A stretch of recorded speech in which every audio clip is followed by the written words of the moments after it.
Ìgbòho gbọ́dọ̀ padà wá sí Kwara mọ́ o. A ò gbọ́dọ̀ tún rí Ìgbòho nílùú Kwara mọ́. Ẹ̀yin èèyàn, wàhálà ti ṣẹlẹ̀. Tí n bá ní iná ń jó lórí omi, ẹ bá ní lọ kérú ẹ̀ wá. Ó ti di iṣu atayanyan lọ́wọ́lọ́wọ́ nílùú Kwara. Tẹ́ ò bá gbàgbé, tẹ́ bá rántí, bí ọjọ́ mélòó kan sẹ́yìn ni olóyè Sunday Igboho àti àwọn èrò ẹkùn network ni wọ́n gbéra, ni wọ́n tẹ ọkọ̀ létí tí wọ́n lọ sí ìlú Kwara látàrí àwọn ìròyìn tí ò dùn mọ́ nínú tá à ń gbọ́ ń bẹ̀, pàápàá látàrí àwọn ìṣẹ̀lẹ̀ ìgbésùnmọ̀mí tó ń ṣẹlẹ̀ ńbẹ̀ lemọ́lemọ́ tó ti sọ ọ̀pọ̀lọpọ̀ ìlú di ahoro. Látàrí pé ọ̀pọ̀lọpọ̀ òbí ló ti ń fojú sunkún ọmọ, ọ̀pọ̀lọpọ̀ ọkọ ló ti ń fojú sunkún aya, ọ̀pọ̀lọpọ̀ ọmọ gan ló ti ń fojú sunkún àwọn òbí wọn nígbà tó yẹ pé àwọn agbésùnmọ̀mí wọlé lọ́sọ̀kan òru kan tí wọ́n palẹ̀ wọn mọ́. Eléyìí ló mú kí olóyè Sunday Igboho gbéra lọ pẹ̀lú àwọn èrò ẹkùn tí wọ́n fi tẹ ọkọ̀ létí tí wọ́n fi lọ sí ìlú Kwara ní kòpẹ́kòpẹ́ yìí. Gbogbo ọ̀rọ̀ tá à ń sọ yìí, ọ̀rọ̀ ṣẹ̀ta lòótọ́ yìí ni. Nígbà tí wọ́n lọ síbẹ̀, wọ́n dé àwọn ìlú kan níbi tó jẹ́ pé wọ́n ṣàkíyèsí pé ọ̀pọ̀lọpọ̀ àwọn ìlú ń bẹ̀ ló yẹ kó ti di ahoro. Nígbà tí olóyè Sunday Igboho lọ sí ìlú Kwara, wọ́n lọ sí Òkè Ọdẹ. Tẹ́ ò bá sì gbàgbé pé ní Òkè Ọdẹ ni àwọn agbésùnmọ̀mí ti ṣe ìkọlù kan ní àìpẹ́ yìí níbi oṣù mélòó kan sẹ́yìn, níbi tí wọ́n ti pa ọ̀pọ̀lọpọ̀ èèyàn tó jẹ́ pé ìròyìn yẹn náà lọ viral lásìkò yẹn. Eléyìí ló mú kí olóyè Sunday Igboho tẹkọ̀ létí tó fi lọ síbẹ̀. Kí ló wá ṣẹlẹ̀? Ṣé mọ̀ pé olóyè Sunday Igboho lọ sí ààfin àwọn ọba kan nílùú Kwara ńgbà tí wọ́n lọ síbẹ̀? Lára àwọn ọba tí wọ́n lọ sáàfin wọn yẹn, lára wọn ni a ti padà ń gbọ́ pé ìkìlọ̀ ti dọ́dọ̀ wọn láti ọ̀dọ̀ àwọn emir.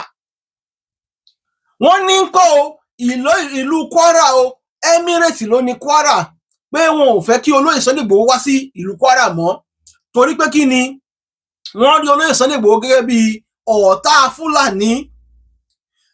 Tẹ́ ẹ̀ bá wá gbàgbé, tẹ́ bá tún wá rántí, ǹjẹ́ jẹ́ mọ̀ pé láti ìgbà tí wọ́n ti ṣẹ́gun Àfọ̀njá nílùú Ìlọrin àti Kwara, olóyè Sunday Igboho ní ọmọ Yorùbá àkọ́kọ́ tó jẹ́ jagunjagun tó máa tún padà lọ sílùú Kwara.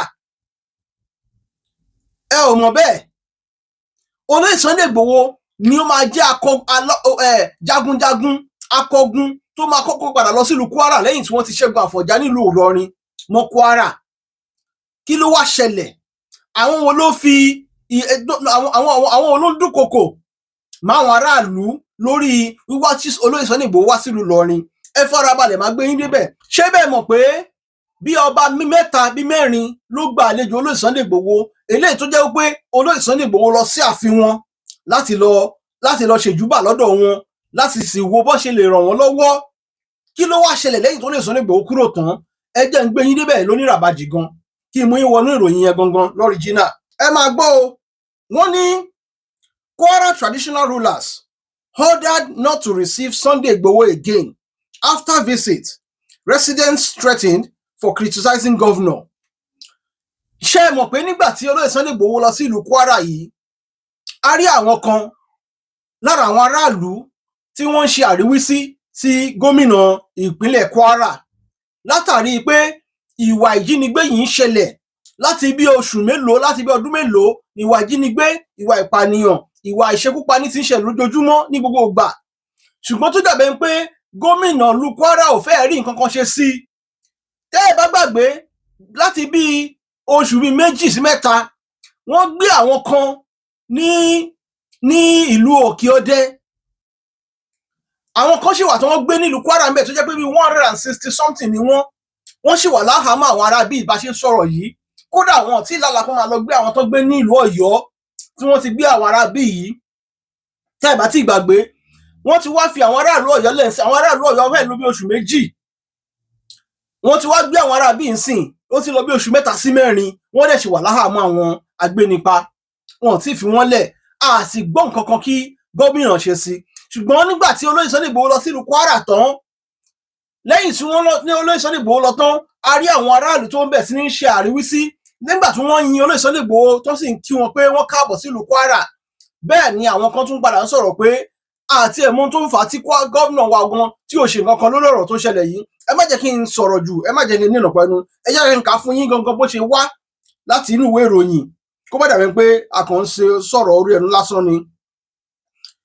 Ìròyìn yẹn sọ pé the residents who spoke to Sahara reporters also alleged that some members of their community who publicly condemned the governor's handling of insecurity during Igboho's visit had been threatened with arrest.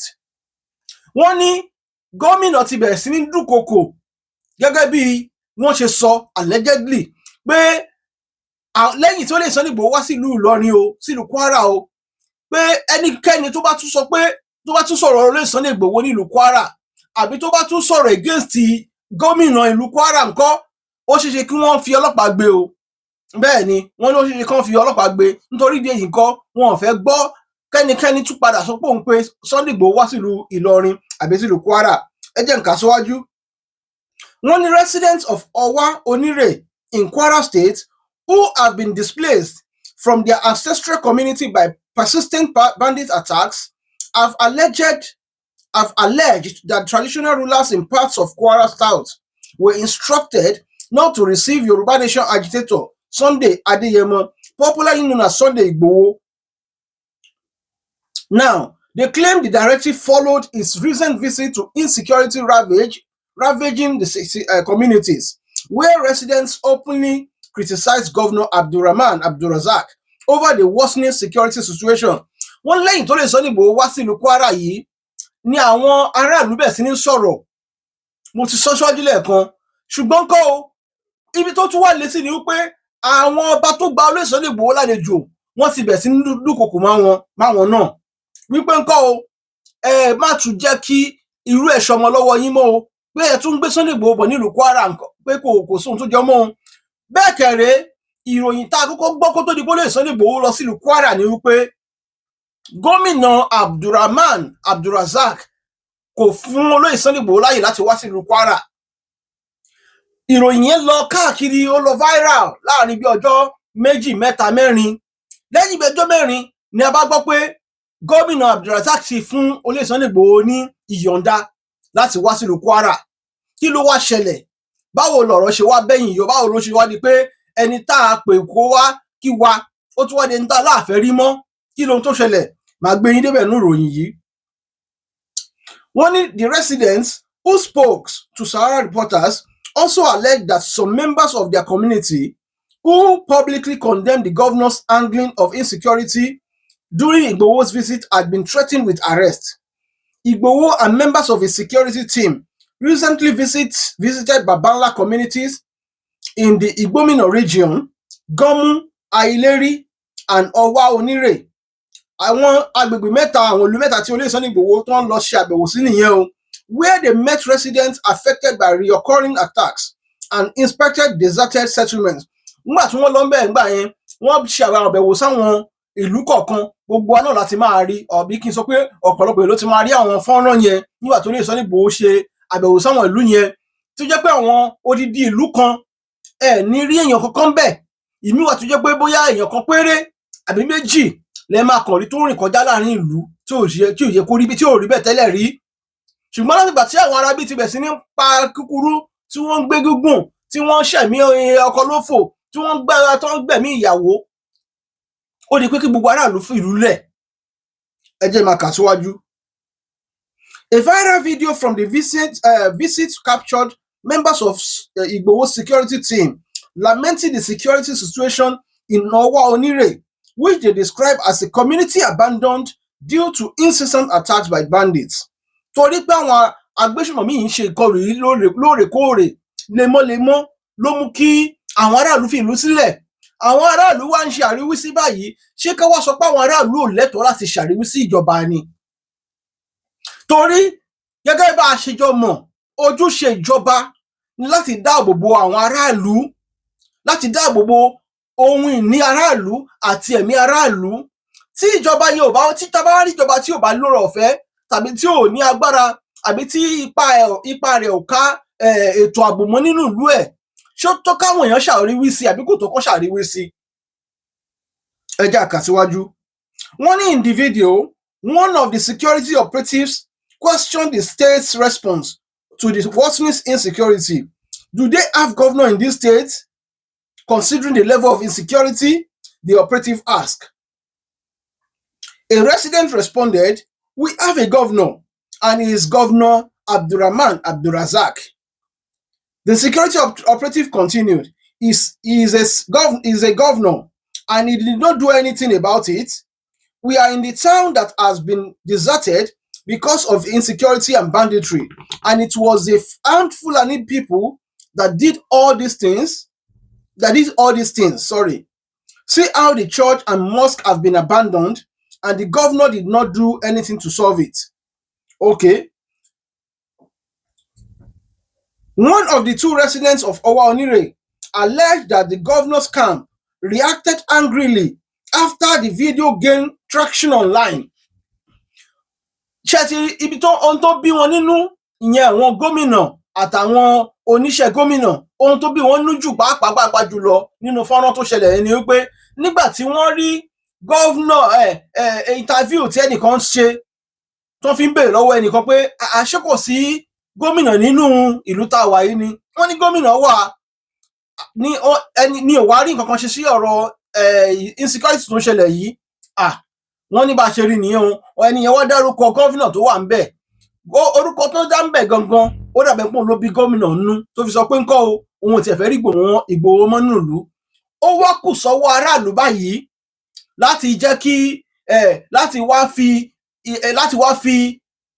wá dúró lórí ẹsẹ̀ wọn ó wá kù sọ́wọ́ aráàlú báyìí láti wá dúró lórí ẹsẹ̀ wọn wípé ńkọ́ o Ìgbòho tẹ́lẹ̀ ẹ̀fẹ́ rí yẹn ohun gangan làwa fẹ́ káwá wò bóyá aráàlú ló lágbára jù àbí ìjọba ló lágbára jù ẹ jẹ́ n ka ìwọ̀nba tó kù nù kínní yẹn. After the video where residents criticized the governor over insecurity went viral, the governor's camp ordered that no traditional ruler from our region should receive Sunday Igboho again, the resident claimed. Wọ́n ní lẹ́yìn tí fídíò yẹn ti wá lọ sórí ayélujára tó tọ̀ káàkiri àgbáyé ni àwọn ikọ̀ tó ń ṣiṣẹ́ pẹ̀lú gómìnà ìlú Kwara bá fi ọ̀rọ̀ líle ń pé ńkọ́ ọba kọ́ba tó bá wà ní gbogbo agbègbè àwọn yìí wọn ò tún fẹ́ rí kankan nu wọn láti gba olóyè Sunday Igboho ní àlejò mọ́ bí bẹ́ẹ̀ kọ́ irú ẹni bẹ́ẹ̀ àjẹyàn yìí níṣu ẹ jẹ́ n kà síwájú. They keep threatening us, saying the video angered the governor and that Igboho came to the state with a hidden agenda. They warned us that if any of us receive him again, we will be in trouble, the resident added. Ìyẹn ni bó ṣe ìdúkokò tó ń dún mọ́ aráàlú nìyẹn o pé ẹnikẹ́ni tó bá tún gba Sunday Igboho láyè nínú ìlú yẹn tó bá tún gbà lálejò pé ojú àárín tẹ́nìkan ò rí rí o. Ibi tí mo lọ kọ́ leléyìí ibi tó dùn nínú news yìí tó jẹ́ pé ó sì tún kọni lóminú àmọ́ tó débẹ̀ ń sìn. They also threatened that any resident who publicly criticized the governor again over insecurity could be arrested. Ẹnikẹ́ni tó bá tún ṣe àríwísí àbí ṣe àyọnusọ àbí ṣe ẹ̀kẹ́ èébú sí gómìnà Abdurazak Abdurrahman tó wà nílùú Kwara wọ́n ní ó ṣeé ṣe kí wọ́n fi ọlọ́pàá gbérú ẹni bẹ́ẹ̀. Ṣé ẹ̀ṣẹ̀ wá ni kíyàn ṣe àríwísí gómìnà ìlú tó wà? Ìbéèrè nìyẹn o. Ṣé ẹ̀ṣẹ̀ ló yẹ kó jẹ́ láti ṣe àríwísí gómìnà àbí kì í ṣe ẹ̀ṣẹ̀? Ṣé tí gómìnà bá ń ṣe ohun tó dáa táwọn èèyàn bá ń yìn ṣé wọ́n máa sọ pé máa arrest irú ẹni bẹ́ẹ̀? Tí gómìnà bá wá ṣe ohun tó kù díẹ̀ káàtó táràlú wá wò pé gómìnà wa ohun tẹ́ ń ṣe yóò kù díẹ̀ káàtó ṣó wá tó ń tá a máa láǹfọ̀ ọlọ́pàá gbé nílé lórí? Ìbéèrè tó yẹ ká máa bi àwọn èèyàn nìyẹn o tó yẹ ká máa bèèrè wa nìyẹn o ẹ jẹ́ nǹkan ètò tó kù síwájú. Ó sì níbi tí mo fẹ́ ká gbọ́n bẹ́ẹ̀ o ẹ farabalẹ̀. Only the second resident also told us that traditional rulers in the area had come under pressure following Igboho's visit. According to the resident, influential stakeholders in the Ilorin Emirates have also warned traditional rulers against associating with the Yoruba Nation activists ìyẹn olóyè Sunday Igboho. Wọ́n ní wọ́n ti fi ìkìlọ̀ ránṣẹ́ láti Emirate wípé ńkọ́ o ẹnikẹ́ni tó bá tún gba olóyè Sunday Igboho láyè nílùú Ìlọrin àbí nílùú Kwara ó máa jẹ́rìí ẹ̀yìn ṣu o pé torí pé kí ni Emirate ní ìlú Ìlọrin kì í ṣe ilẹ̀ Yorùbá tí Sunday Igboho lè wá láti wá máa dà wọ́n láàmú. Ibi tí ọ̀rọ̀ yẹn le sí nìyẹn o. Wọ́n ní Ilorin Emirate stakeholders have issued a clear warning to traditional rulers not to allow Sunday Igboho to use them for the Yoruba agenda in Ilorin, the resident said. Ohun tí àwọn tó ń rò lọ́kàn ń sìn ní wípé wíwá tí Sunday Igboho wá sílùú Ìlọrin, Ìgbòho fẹ́ padà wá gba ìlú Ìlọrin padà fúnlẹ̀ Yorùbá ni. Ṣé ẹ rí pé ọ̀rọ̀ náà gbẹnu tán? Ẹ rí pé ọ̀rọ̀ náà gbẹnu tán? Wọ́n ní wọ́n rí Ìgbòho bí ẹni pé àjẹ́ndà tó ní ó yàtọ̀ sí nǹkan tó sọ pé òun fẹ́ wá ṣe. Bíi pé Ìgbòho tún fẹ́ máa dúnkokò máwọn Fúlàní ń bẹ̀. Ẹ jẹ́ nǹkan tán, ẹ máa yẹ yín síwájú, ẹ jẹ́ nǹkan tán. Wọ́n ní they insist that Ilorin is an emirate and they will not compromise that identity to accommodate Sunday Igboho, who they believe regularly attacks the Fulani and the Emirates. Mi mọ̀ bóyá ó yé yín, wọ́n ní àwọn ò ní ever jẹ́ kí Sunday Igboho wá bà identity àwọn jẹ́, torí wọ́n rí Sunday Igboho gẹ́gẹ́ bí ẹni pé ẹni tó máa ń àtáàkì àwọn Fúlàní àti Emirate àwọn. Kẹ́ ẹ lè bá mọ̀ pé kò sí bẹ́ẹ̀ ṣe lè sọ pé ẹ fẹ́ kó àwọn aráàbí mọ́ra tí wọ́n máa rí yín bí ọmọ ìyá wọn o. Kò sí bẹ́ẹ̀ ṣe lè bá wọn ṣe tó tí wọ́n máa rí yín bí ẹni pé èèyàn wọn ni yín o.